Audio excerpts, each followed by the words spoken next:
I count you in? You want to count me in? Yeah. Sure. Awesome. All right, are you ready? Mm-hmm. 3, 2, 1. Hello, everyone, and welcome to another episode of the Philly Phone Book, a podcast archive. I am your host, Gideon Caro McDonald, and today we have a wonderful guest with me, an illustrator, a cartoonist, and one of my best friends, as well as my roommate now. Whoa, so true. We got Lee Tew on the pod. Hi, hello everyone. Lee Tew! Yay, yippee, that's me.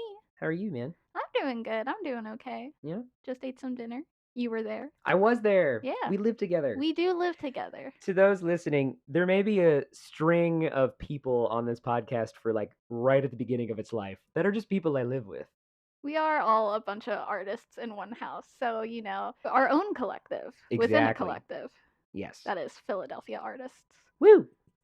And with that being said, why don't you introduce yourself as a Philadelphia artist? Who you are, your background in art, and what you see yourself as in our community.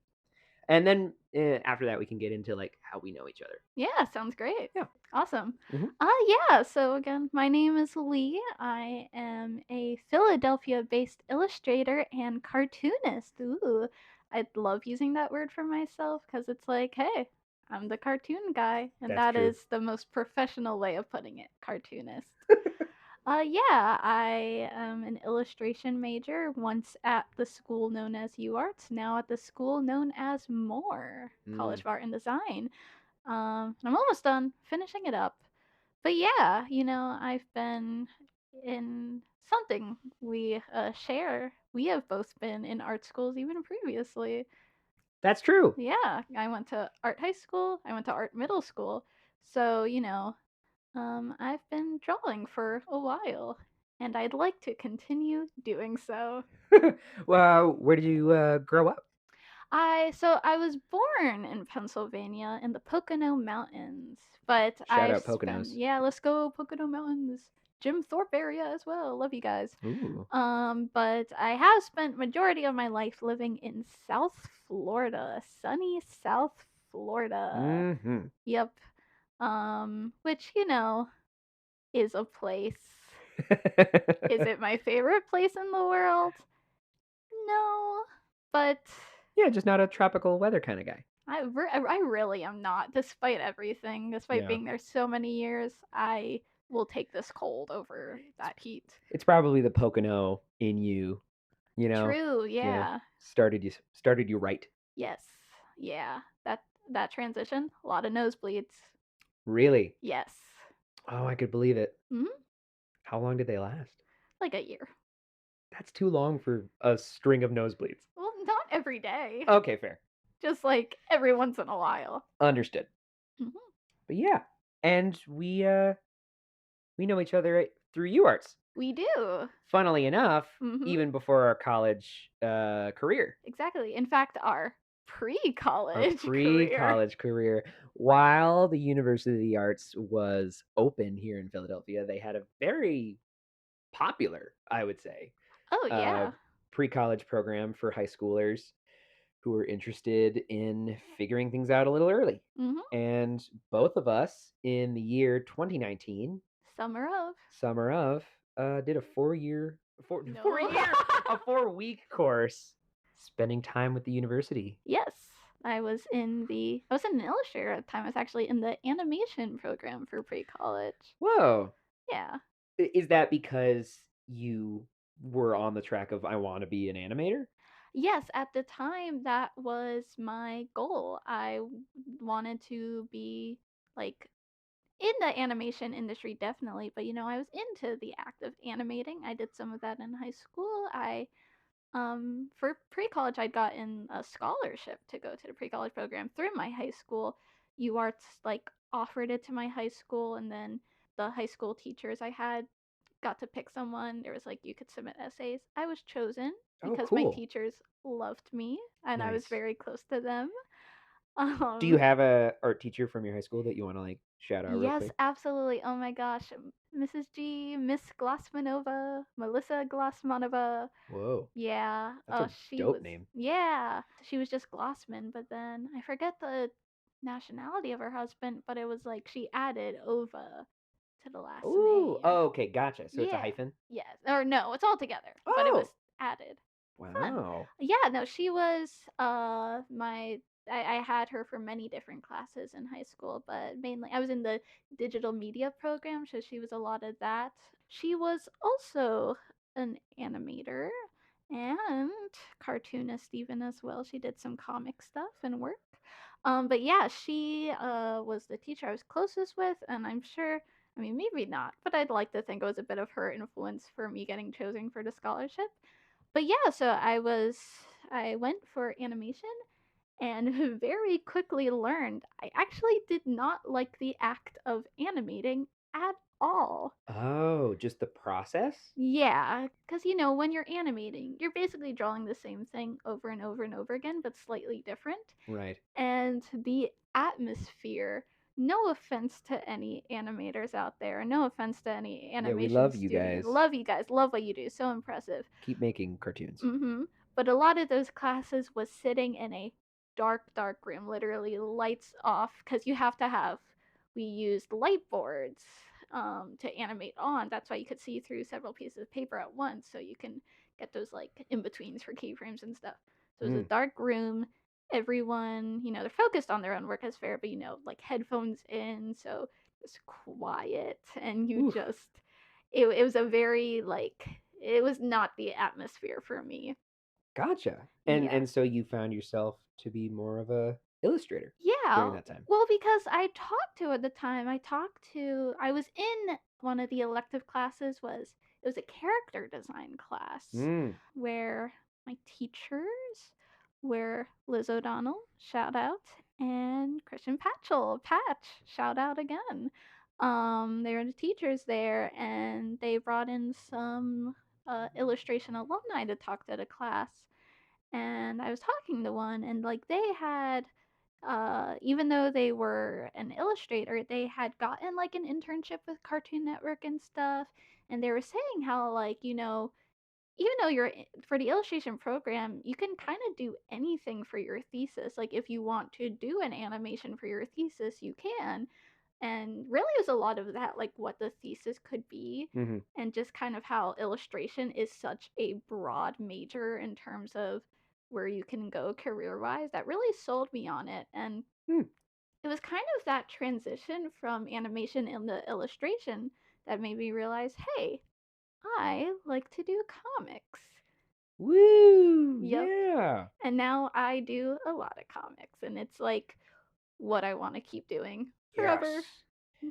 Yes, and we will deep dive into that later. I'd love to. But while we're on the topic, Hmm. especially of UArts, Yes. I want to ask the question, as I, truly believe that Philadelphia is a beautiful city with a thriving art community, as Correct. this podcast will continue to prove.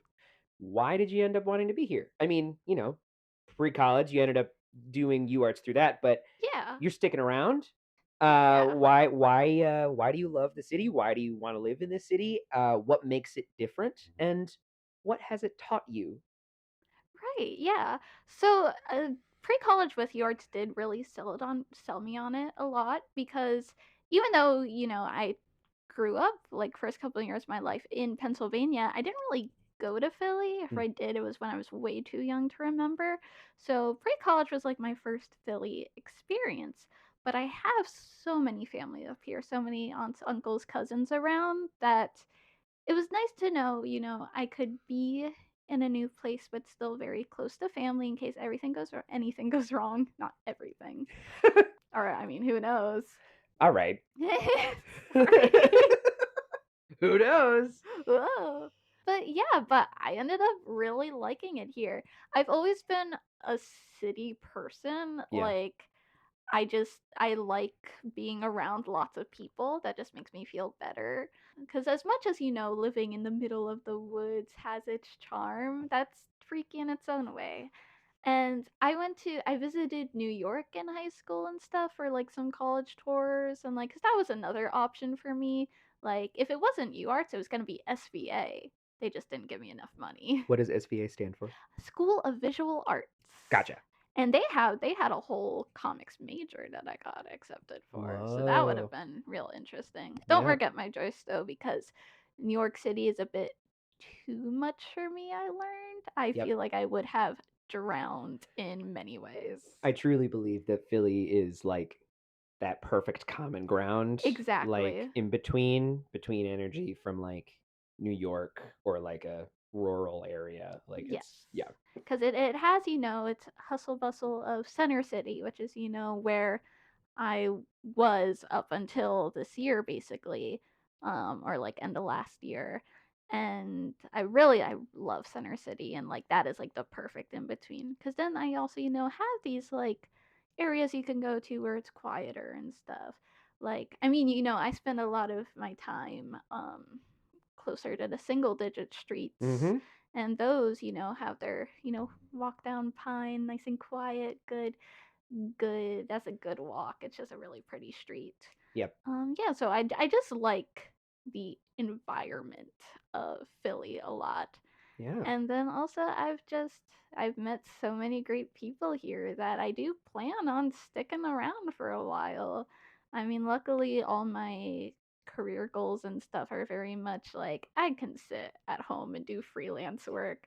That's so nice. But I know, right? Yeah. But I would like to do it here. And yeah, I just really enjoy it. Has it taught you anything in particular? Like a lesson or maybe like you've noticed yourself change in any way just based on your time here? Oh, definitely. I think I am far more outgoing. Not even in terms of just like I do I'm much more independent Gotcha. for sure. Like I will go out to places on my own, whether it's like social events or even like art community outreaches and stuff. Like I went to the comic expo recently that we have here. One of the ones we have here, we have a couple. And that was like a big thing for me because it was just me by myself promoting myself. And I was talking to all these people. Some of them are artists I've like followed and looked up to for a while, Mm-hmm. and just had to really be like, hey, I'm Lee. I like your comics. Wanna read mine? Yeah. But like I do so many things on my own now that like I mean a lot of that is just like the age we are as young adults and like stepping away from family. Of course. But I truly like before coming up here, I wasn't sheltered by any means, but I didn't do a lot on my own. Gotcha. Independence. Yes. That's what this city stands for. Well, not. No, okay. PHI. No, not in that way. Well, great. Yeah. And now I'd love to get into your artistic process a little bit. Ooh. I would love to hear. I mean, I'm a theater performer. I'm an actor, What? and I'm a musician, but I'm not a visual artist. That is truly a world in which I don't understand. You doodle sometimes. I do doodle. Mm. That is true. I can sketch a little thing. Say that one more No. time. My mother is a Yes. phenomenal visual artist, Incredible. and I've been surrounded by them. But it is something that will always fascinate me. So if you could just talk to me and the viewers about like what do you make? Yeah. Why? What brought you to it? And what other things bring you joy, even aside from that as an artist?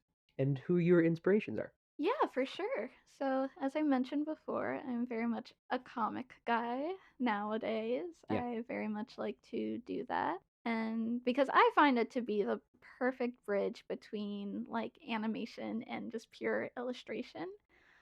Um, and I think very animatedly whenever I'm making my comics. I think in motion, which Hmm. sometimes is a problem. And I know I've talked to people who also make comics who are like maybe not the best way to think of this and this process, but It's just how I do. It's how I do everything, you know.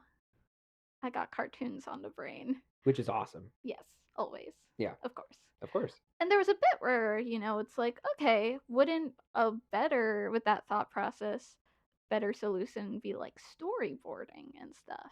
But I also like to write. And I Mm-hmm. really like to write stuff for myself and then Yeah. draw that self. So I get to do that with comics. I mean, I'm sure there'll be a day I have to make things for other people's writing, which I can do, and Yeah. that's fine. But for right now, I have so many stories in my brain I want to throw on paper, and I really enjoy comic making in terms of that. What I'm working on right now, if I can talk about that a little bit. Please. Yeah, we'll absolutely get into it more later, but I would love to hear about it now. Yeah, so I'm working on my thesis comic, Peas and Carrot. Peas and carrot. Yay! Which is about characters I've had for a while now, since 2019. Whoa! Whoa. I don't know if that was pre or post pre-college. Might have been post, which is fun. Yeah. But yeah, I've had these characters for a while, but only really in the past 2 years have I developed a story for them. So I'm working on that now, and that's gonna be a grand thing. Like that is like a full like gonna be 5, 6 issue comic. Wonderful. Maybe throw it all together into just one big graphic novel. But for now, single issue for my thesis. But I really want to introduce people to these characters, and that's just what I'm working on right now. Though I have I have so many plans, and I know I talked earlier about I was like, oh, I don't want to do animation because I don't have the patience for it. Comic making is just you do need a lot of patience for that, but I am enjoying it more because at least I'm not drawing just the same thing for like an hour straight. That's true. Yes. I get to do a lot though, because I get to throw a lot of words and images on paper, and it's really fun to just introduce people to the ideas in my head in such a visual and also like physical medium. I love just what a comic is in general when it is like a printed thing Mm. to hold. I love when art can be held. Would you prefer a physical comic over like people reading webcomics? Well, yes, not to diss on webcomics. Yeah, no, not at No, all. absolutely, yeah. Purely just like a preference of way to Yes. read. If I can get a physical comic that you could turn the pages of in everyone's hands on Earth, whether it's mine or someone else's, I would do that in an instant. A Awesome. snap of fingers. I can't even snap my fingers. Not at all? No. Huh.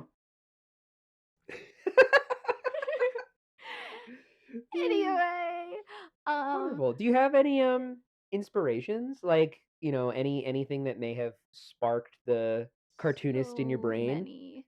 when you were Yeah. young or now or Oh, for sure.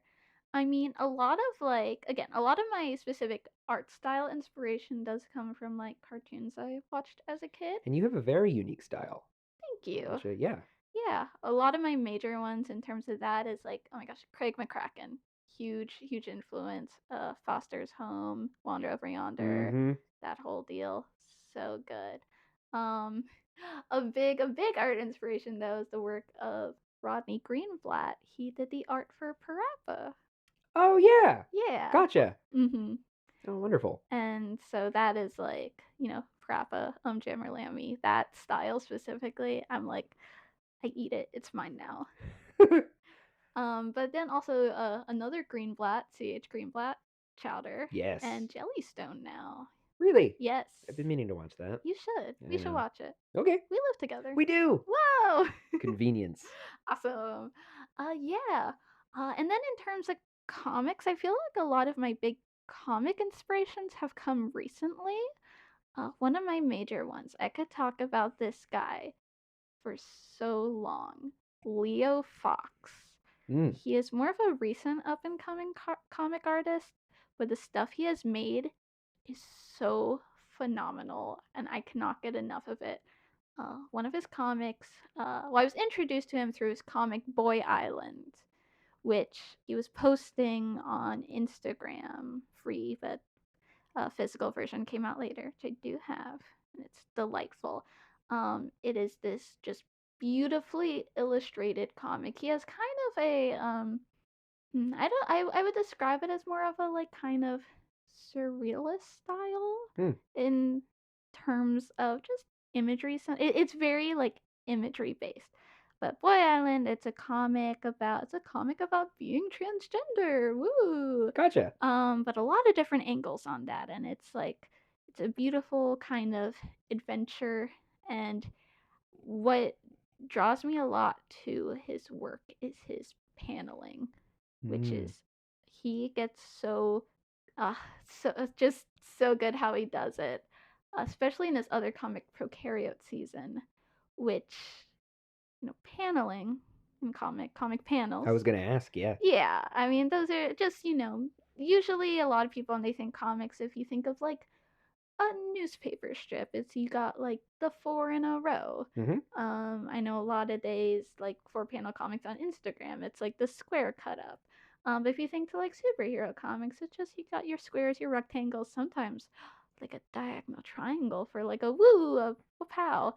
But Leo Fox gets real wacky with his paneling. It can be like a lot or a little on the or on the page, and just the way I you would have to just see it. Gotcha. It's like there are certain pages that, but yeah, I recommend Prokaryote season to like anyone, and Boy Island as well. Both of those Yeah. are so good. Um, some of my other big comic inspirations, we got Carolyn Cash, who is in Philly right now. Ooh. Yeah, they just got here like last year, I think. Saw them at local indie comic store Partners and Son. Really cool stuff. Does some amazing inking work and is going to be working on new Adventure Time comics. Really? Oh, Yeah. that's exciting. Yeah, very cool. So, you got a Philly cartoonist in on Adventure Time comics. Oh, that's so cool. Oh, another Philly cartoonist who I believe has worked on Adventure Time comics is Christine Larson, who was one of my teachers at Right. UArts. Yes. Yes. Yeah, she is also amazing, and she taught me so well. I took a comic class with her, and where I've made a lot of stuff. That's where I did my Francesca comic in that class, which is another the comic about a vampire, a very kind of fail girl vampire. Which I love to write about a fail girl. Yes. But I also like to write about women winning always. So true. We need more So stories true. like that, Exactly. especially now. Yeah. And more queer stories. True. Which Yeah. all my stories are. Wonderful. Yeah. Even if it's not seemingly about it, like Peas and Carrots, probably won't talk about it a lot. But all those characters probably got something going on. Hey, and sometimes that's the best way to do it. Exactly. It can't be heavy-handed. Yeah. It's got to be subtle and it's got to be like real. Yeah. Yeah.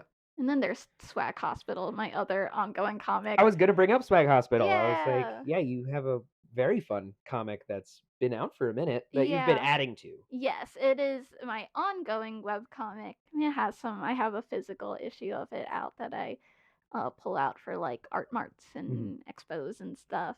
But it's my ongoing webcomic that I like to refer to it as just I call it experimental, but what I mean by that is like I do whatever I want, and really it does not matter.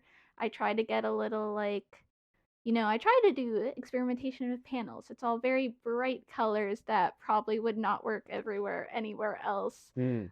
The writing, it's as silly as I want it to be, and it will go everywhere and nowhere, and I love it. That's so fun. Yes, I haven't been able to touch it in a hot minute because I've been busy with Peas and Carrot. I gotta choose between my children there. Yeah, yeah.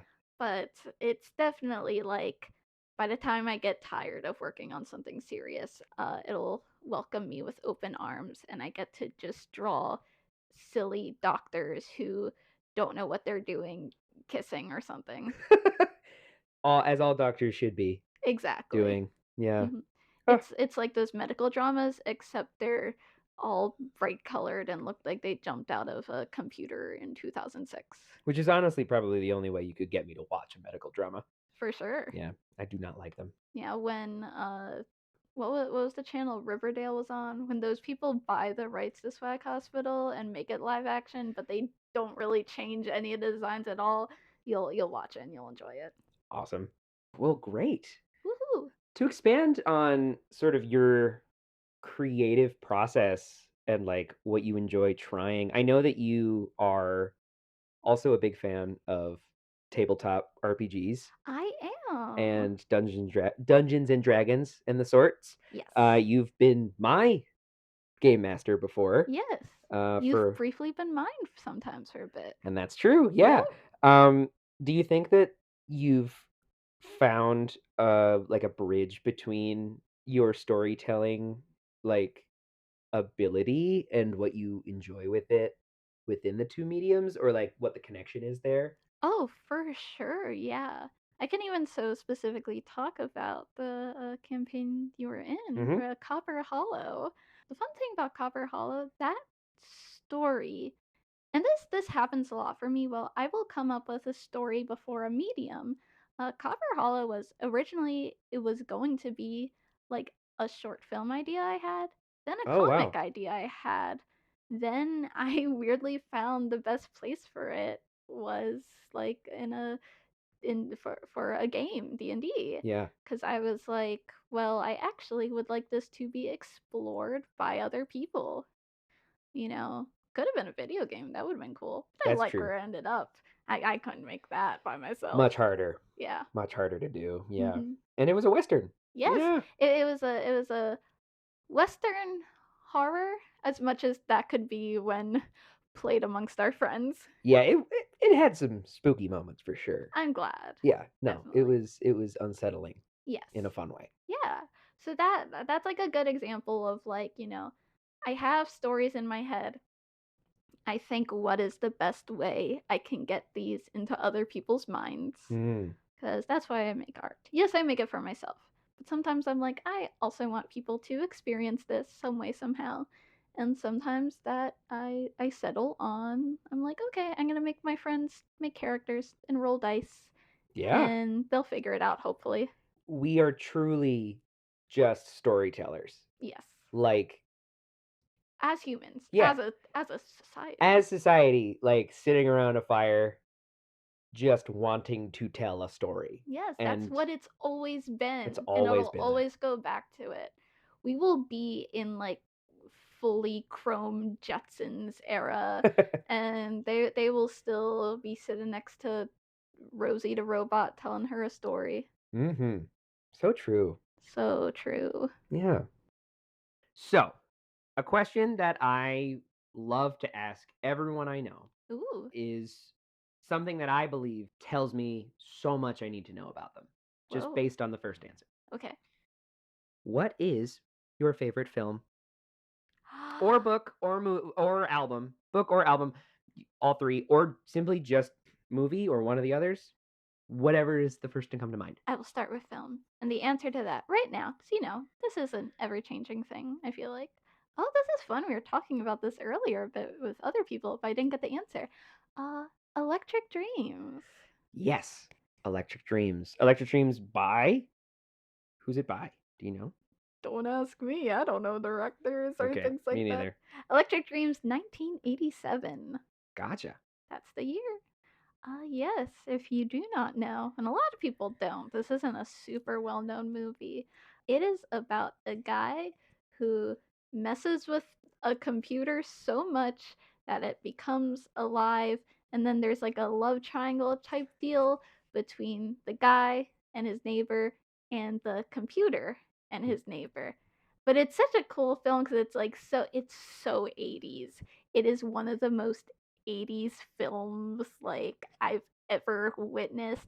But so it's about like that kind of new technology. It's also a lot about music, which Mm-hmm. is really incredible. And it just has fantastic visuals and it's silly and I enjoy it greatly and I've seen it many times. Yay! I showed it to you. You did. Did you like it? I did. I Yay. had a lot of fun with it. I think it does a really cool job exploring 80s ideas of artificial intelligence Yes. in a way that I feel like a lot of movies at the time didn't, Yeah. because the way that Edgar, right, Yes. Mhm. the way that the computer learns is so cool. Yeah, and it's such an interesting movie to revisit now, especially where, Yeah, generative AI is such a hot topic right now it's in awful. many ways. Yep, It's terrible. terrible. We can say that because Oh yeah, I confidently say it, and I think I'm going to in every episode of this. good. Yeah. Yeah. But like because in this movie you got this computer, because what Miles is the name of the main character, the guy, the human guy. Hmm. What he uses the computer for is he's an architect and he's trying to make this like anti-earthquake brick.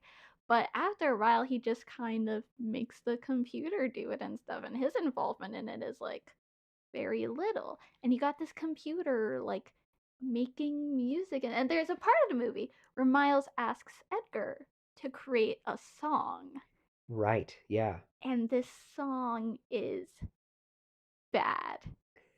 Yeah. He says some very crass things and stuff, and he creates a song by looking through like commercials and like jingles and stuff and like TV, and it's very like whoa, like that is literally like what like generative AI is doing now, where it looks through these pre-existing things and combines them in the worst way The worst way. possible. Oh wow, I didn't even think about that. Yeah. That's so cool. So it's fun to look back on, but as someone who hates generative AI now but loves that little computer, I love this movie because I love robots. I love AI in media. I love slap a face and a cute voice on a computer or a robot, and I will eat that up. Why is that? Well, I've always liked robots and have an association between myself and Rose as a kid. Hmm. And this is looking back on this as an adult. This is definitely like this is how I interpreted both my own neurodivergentness and transness even as a child without Mm. knowing the words for it, just knowing I had some kind of otherness to my peers. My brain somehow decided that that meant I was secretly a robot made by the government to live amongst society. Nice. Yeah. Yeah. Hey. Genuine thought process I had for several years as a young child. Which is completely fair, Mhm. especially like based on the gender binary we grew up with. Uh-huh. I feel like with media, robots felt like the third thing. Yeah. Have you ever seen the cartoon Whatever Happened to Robot Jones?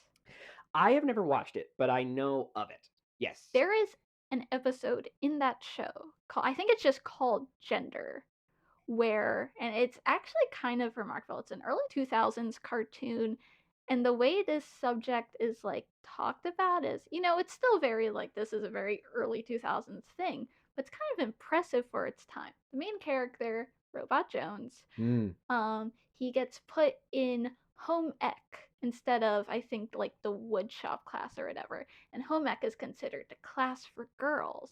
right. And so they're like, oh, robot, you're a girl now. You must be a girl because you're in home ec and you're enjoying it. You're a girl.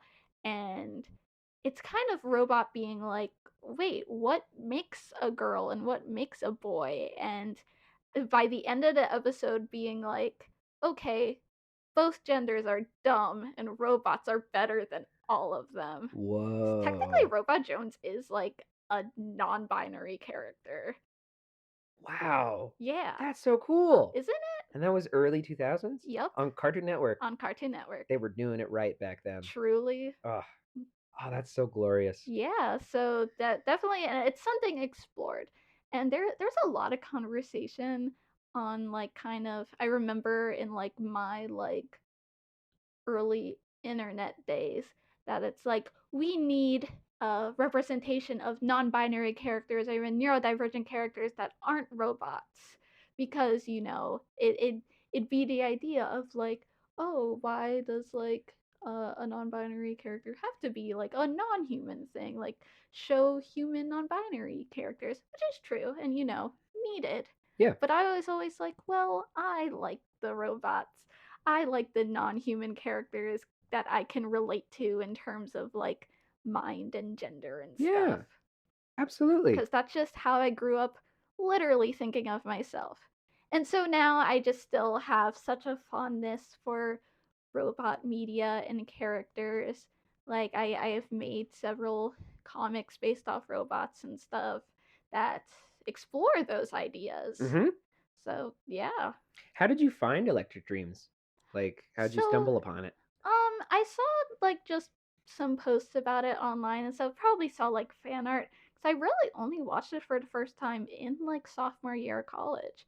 Like it is a very recent movie in my life, but it just had made such an impact on me that I like watched it so many times since then. Awesome. And when I watched it for the first time, and I was like, oh, this is literally everything I want in a movie because it's very reminiscent of one of my other favorite movies in the world, Little Shop of Horrors. It is, Excellent movie. yes, so good. Such a good movie, such a good musical. Frank Oz as director. Yup. Mm-hmm. Incredible practical work, puppetry. So good. Rick Moranis. So good. Rick Moranis. Steve Martin. Yup. Oh my gosh. Ellen Green. Yes. Incredible cast. Incredible movie. Still one of my favorites. Electric Dreams literally just barely beats it out. Gotcha. But they are both very similar movies. That's true. They have very similar structures and stuff.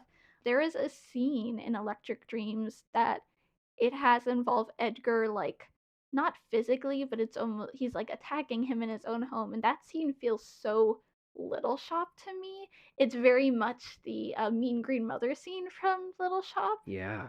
So I think that's why I really like that because it's like, oh, this is so similar to Little Shop in tone and like both 80s films and stuff. But then this has like so many like tropey elements that I do love. Yeah, absolutely. And I mean, normally with this segment, I would watch what is recommended to me, but I already have seen it. I'll watch it made again. You do that. I made you watch both of those things. You did. That's true. Yep. Though I did see Little Shop before. Oh yeah. I will want to claim that. Yeah. I did not introduce you No. to Little Shop as a Might as well have though. I definitely fell in love with it more since then. But why would you recommend it to someone listening? Because it is good. Heart. No, I mean genuinely though, like it has so many cool visuals. It's not a musical, but it has a lot of musical segments. Mm-hmm. It almost has like 4 different music videos within the film. That's true. And it's sometimes the pacing is a bit weird, but almost in like an exciting way. It does some like match cuts and like cool moments, and there are some really interesting shots that are like said like good cinematography, just really good. Oh, awesome. Well, go check that out if you want to watch a fun 80s movie. So, another thing I'd love to know is, especially in this part of our life nearing graduation. Yeah, I know. Scary. What do you think your future holds?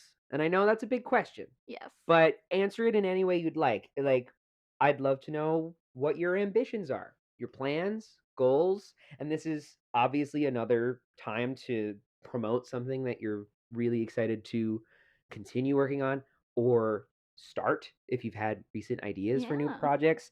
And as an artist here in Philly who wants to make a living here, how you want to collaborate, who you may want to collaborate with. I love collaboration. And maybe even advertising yourself, how you want these listeners to hear about you and what you could do for them.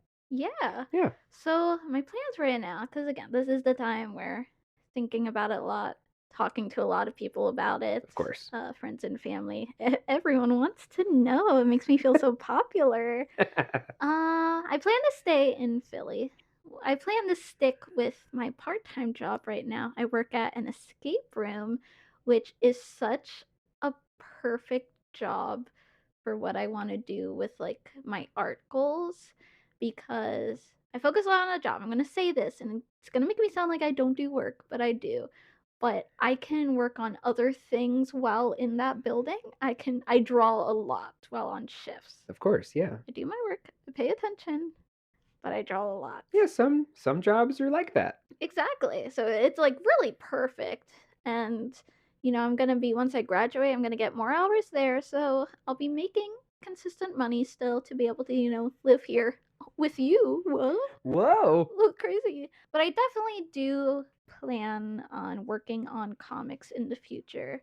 If you asked me 2 weeks ago, I would have said a very silly thing of actually, the second I graduate, I'm going to stop drawing for a while because I need a break from it. I realized that was such a middle of winter break. Oh, I'm so burnt out and depressed that the thought of drawing makes me want to crawl into a hole. Yeah. Now that I'm back in school and like consistently working on my personal projects again, I'm like, oh, I don't want to do that.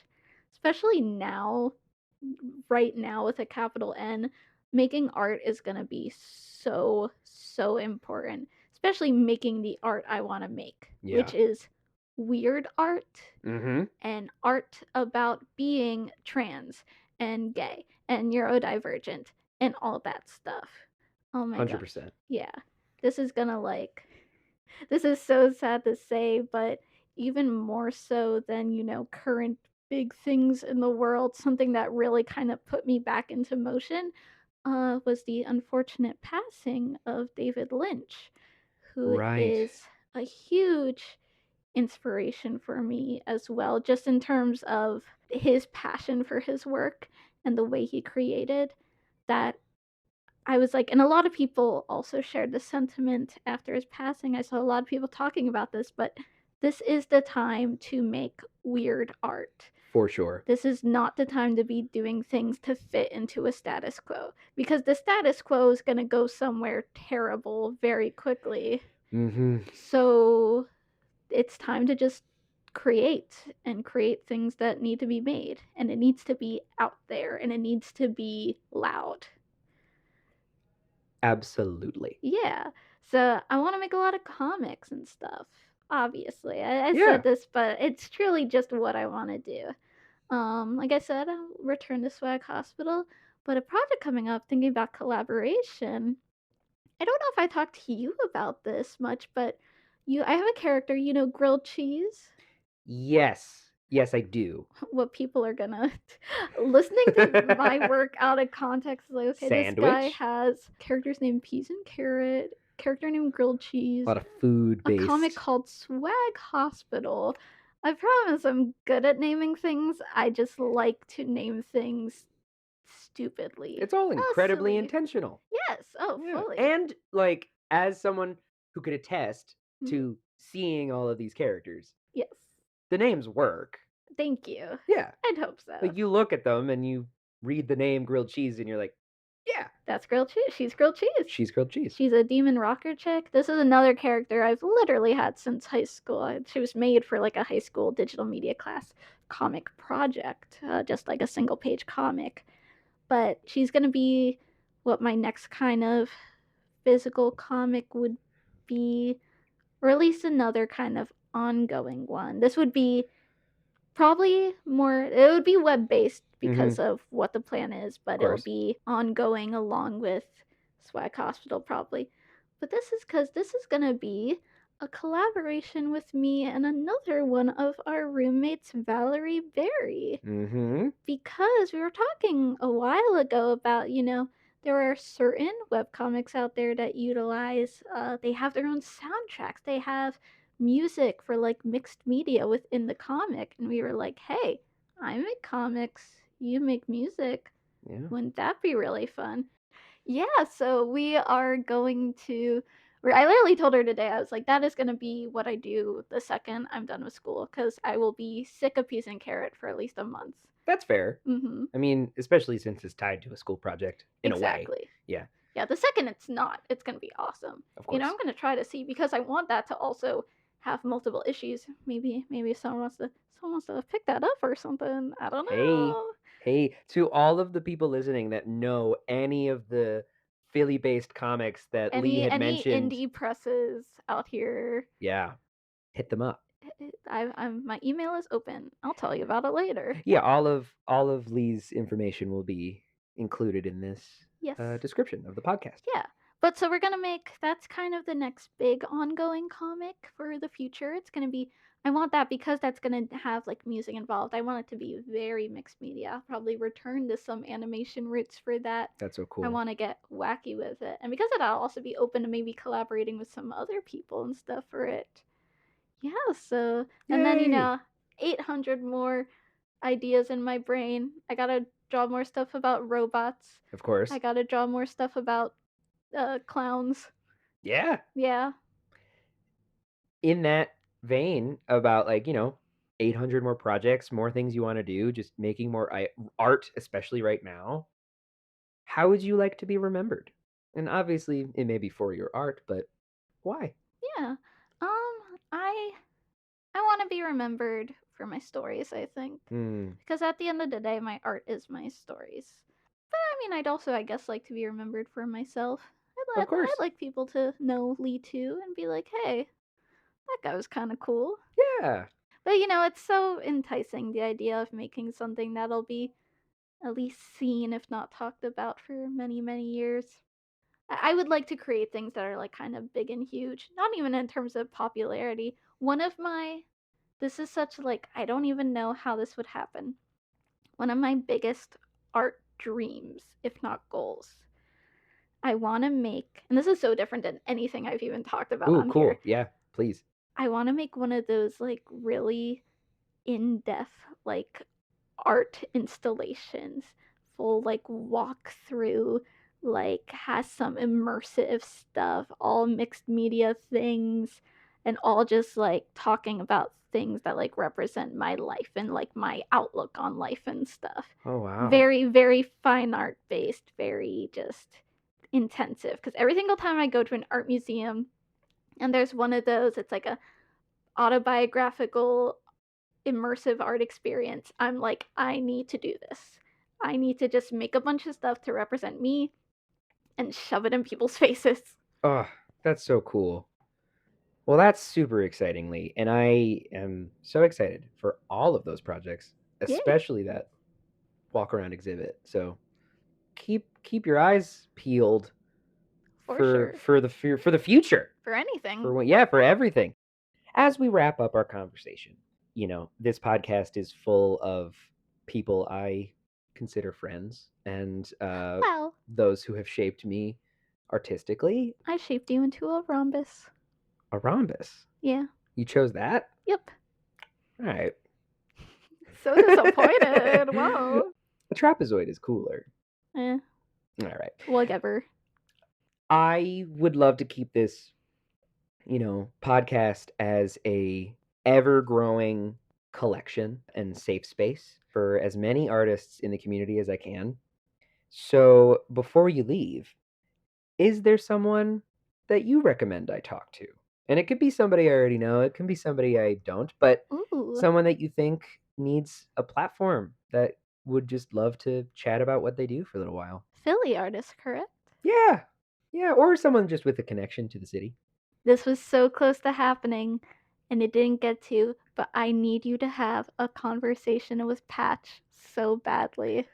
Gotcha, right. Can you remind me of the full name? Christian Patchell. Christian Patchell. And Lomax. Melissa Lomax. They are such a duo, but Patch specifically. Because you guys are such similar people. You have so many similar interests, and he is such an amazing artist and has made so many incredible things. And I will email him, get him in the studio, hand him this mic, and he can probably share so many amazing stories. That would be awesome. And he has a connection to the city through UArts and stuff, and he's at Drexel as well. Awesome. Yeah. Oh, well then he's absolutely going on the list. Yay. Help me hook that up. Will do. Easy. Rad. Well, Lee, thank you so much for this conversation. Of course. It was wonderful. Yeah. We got to learn so much about what you do. I got to learn even more, which is so exciting. You know, you could just ask me whenever, but It's easier in this format. Yeah, it feels more like, wow. It's like I can share. Put a microphone in front of me. I'll share all my deep dark secrets. Ask me what my deep dark secret is. What's your deep dark secret? I don't have one. Look at that. Yep. Alrighty. So before we end, if you could, share where they can find you. Yes, I am on Instagram at wet dot. That's a period, not the word dot. Wet dot eel. Think about it. Think about it long and hard. My name is Lee Tew. You can find me on Instagram at wet period eel. I have a blue sky. Yes. Which I think is wet eel. It'll all be in the be description. Verified. Yeah. Hopefully by the time this episode goes up, I will once again have a portfolio website. Cool. My current one is down because of school email reasons. Rip UArts. Yep. Mm-hmm. But I'm planning on getting another one up. Most likely that'll have wet eel in the title as well. If not, just my name, Lee Tew. I have a LinkedIn. I play games on there. Yay. That's it. Great. Yeah. Yeah. I can list my full phone number out. No. I mean, unless you really want that. I can say our address. Okay, no. So we're going to wrap up. Thank you so much, Lee. You can find them everywhere they mentioned, as well as anything that will be created and updated, such as a portfolio. I will be consistently adding to even previous episodes. Yay. Just so people can have, keep tabs on everybody that they fall in love with here. So re-listen to this episode and hear the secret message in every 7th of my words. Yes, try that. I'm gonna have to re-listen. Good. Happily. Yay. All right. Well, thank you, Lee Tew. Thank you, Gideon. And thank you to everyone who took the time to listen to this episode. This was Philly Phone Book. Ring, ring. A podcast archive. I was your host, Gideon Caro McDonald. I was your epic guest star, Lee Tew. Yes, you were. Real art is made by real people. Thank your SEPTA drivers, and have a great night. Oh, that was so fun. Isn't it? Yeah.